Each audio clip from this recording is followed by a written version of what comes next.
tergugat. Dalam pokok perkara, mengabulkan gugatan penggugat, menjatuhkan talak 1 bain sukro dari tergugat terhadap penggugat.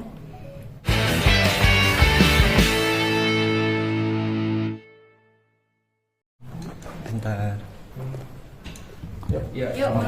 Oke Bu, gimana untuk hasil sidang putusan cerai Redi sama Korea? Baik, untuk perkara tersebut kemarin telah diputus secara ekot ya. Yang amar putusan adalah pertama dalam eksepsi itu artinya tangkisan ya, menolak eksepsi dari tergugat. Dalam pokok perkara mengabulkan gugatan penggugat, menjatuhkan talak 1 bain sukro dari tergugat terhadap penggugat. Terus anak penggugat dengan tergugat berada dalam asuhan dan pemeliharaan penggugat dengan ketentuan bahwa penggugat tidak boleh menghalangi tergugat untuk menyalurkan kasih sayang terhadap anak tersebut, serta menghukum tergugat untuk membayar biaya untuk anak tersebut sampai dewasa dan mandiri, serta membayarkan biaya perkara. Itu isi putusannya. Kalau misalkan untuk biaya anak yang tadi Ibu sebutkan itu ada nominal? Ada nominalnya, sejumlah 10 juta rupiah per bulan. Gitu. Itu berarti udah dipersetujuan kedua belah pihak? Itu putusan majelis hakim. Kan dari gugatan sekian, jawaban, replik, duplik, pembuktian, hasil putusan musyawarah majelis hakim itu adalah segitu. Itu yang tadi saya sebutkan. Ada berapa item? Tapi ada banding nggak Bu dari? Nah, ini kan baru diputus kemarin. Masa bandingnya mulai hari ini sampai 14 hari ke depan. Kita tunggu itu. Kalau selama 14 hari ke depan itu digunakan oleh salah satu pihak atau kedua belah pihak, pokoknya oleh para pihak untuk upaya hukum, silakan. Kalau tidak digunakan ya juga silakan juga. Bu, artinya ketika pihak tergugat tidak memenuhi nafkah tersebut, seperti apa Bu konsekuensinya Bu? Yang jelas itu dihukum dulu segitu ya.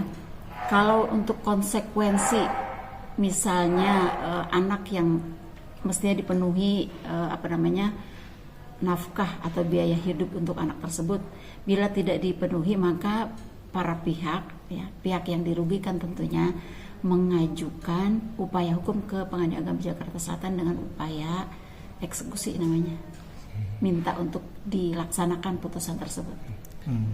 Bu, ini kan udah putusan nih Bu untuk pihak penggugat, kebetulan kan dari pihak perempuan nih Bu. Berapa lama sih Bu bisa menikah lagi Bu? Apa ada masa yang ditunggu Bu? Seperti apa Bu teknis mekanismenya Bu? Baik, kalau misalnya selama 14 hari ke depan para pihak tidak upaya hukum, ya, maka putusan mulai dihitung dari selesai masa inkrah atau tidak banding tersebut. Misalnya tambah 14 hari ke depan ya, terus para pihak tidak upaya hukum atau tidak banding, maka dihitung mulai dari inkrah tersebut ditambah 3 bulan 10 hari. Kalau sudah lampau itu pihak penggugat dapat ya atau boleh nikah lagi dengan orang lain. Itu kalau tidak upaya hukum. Lain halnya kalau upaya hukum. Kalau upaya hukum misalnya para pihak itu mengajukan upaya hukum berupa banding, maka tunggu dulu putusan banding tersebut.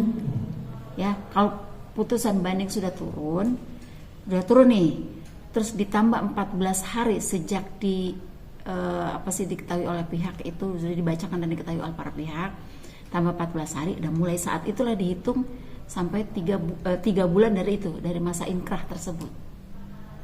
Ibu, ini kan yang mengajukan gugatan dari pihak perempuan, apa ada nafkah ian yang diajukan dari pihak perempuan juga selain anak-anak? Untuk kasus yang ini ya, karena penggugat itu hanya mengajukan gugatan cerai, pemeliharaan anak dan biaya pemeliharaan anak, maka itu yang dikabuli.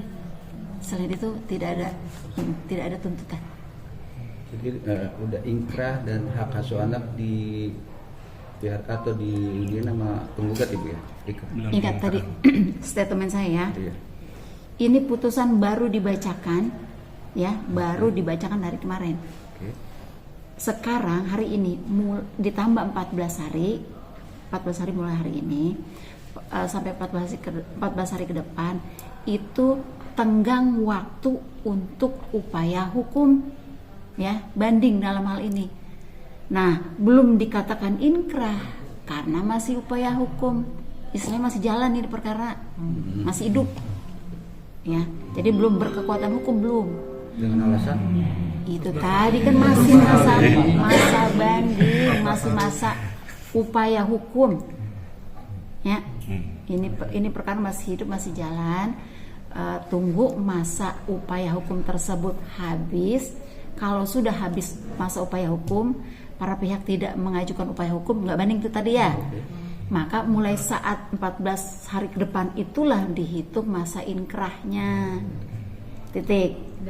Tetapi kalau banding atau upaya hukum di masa 14 hari tersebut, tunggu dulu, lihat dulu nanti apa putusan. Kan dia ngajuin memori banding tuh, para pihak tuh, baik pihak penggugat atau pihak tergugat, apalah yang dibandingnya gitulah. Misal kita tunggu dulu memori banding naik ke atas ke Pengadilan Tinggi Agama, kontra memori banding dari yang di lawannya tersebut. Nanti Pengadilan Tinggi Agama Jakarta memutus, nanti apa hasilnya kita tunggu. Kalau udah ada putusannya, baru dah mulai dihitung lagi sejak putusan itu disampaikan kepada para pihak, ditambah 14 hari, baru dihitung dah dari sejak 14 hari yang akan datang tersebut gitu. Ya, ingat. Sekarang ini belum dikatakan inkrah. Belum, masih jalan gitu ya, masih hidup, baru kedengaran aja gitu ya, baru ketahuan. Menegaskan Bu, ini kan pasangan ini kan menghasilkan satu anak perempuan nih Bu. Apakah dikaruniai anak? Dikaruniai, iya Bu. Apakah pihak tergugat itu wajib membayar nafkah sampai dia menikah karena anak perempuan, atau akil balik aja Bu? Perbedaannya apa Bu? Dengerin. Tadi saya sudah sebutkan bahwa tergugat diwajibkan atau dihukum untuk membiayai atau menafkahi anaknya tersebut sampai anak tersebut dewasa atau mandiri. Yang mandiri. Ya, dewasa atau mandiri. Kan ada dewasa tapi nggak mandiri. Ada mandiri, biasanya udah dewasa kan itu. Dengan ketentuan penggugat nggak boleh menghalangi tergugat untuk menyalurkan kasih sayang. Dia mau ketemu, dia mau sayang sama anak itu kan, curahan hatinya, belahan jiwanya kan, nggak boleh penggugat itu menghalanginya gitu. Ya, ada batas, ada ketentuannya sampai anak tersebut dewasa atau mandiri. Ibu boleh terakhir, berarti penegasan putusannya itu kemarin ya Bu, bukan hari ini ya? Putusan kemarin dibacakan, mulai udah bisa terbaca hari ini. Oke, Man. Man? Aku makasih. Banyak Bu. Terima kasih.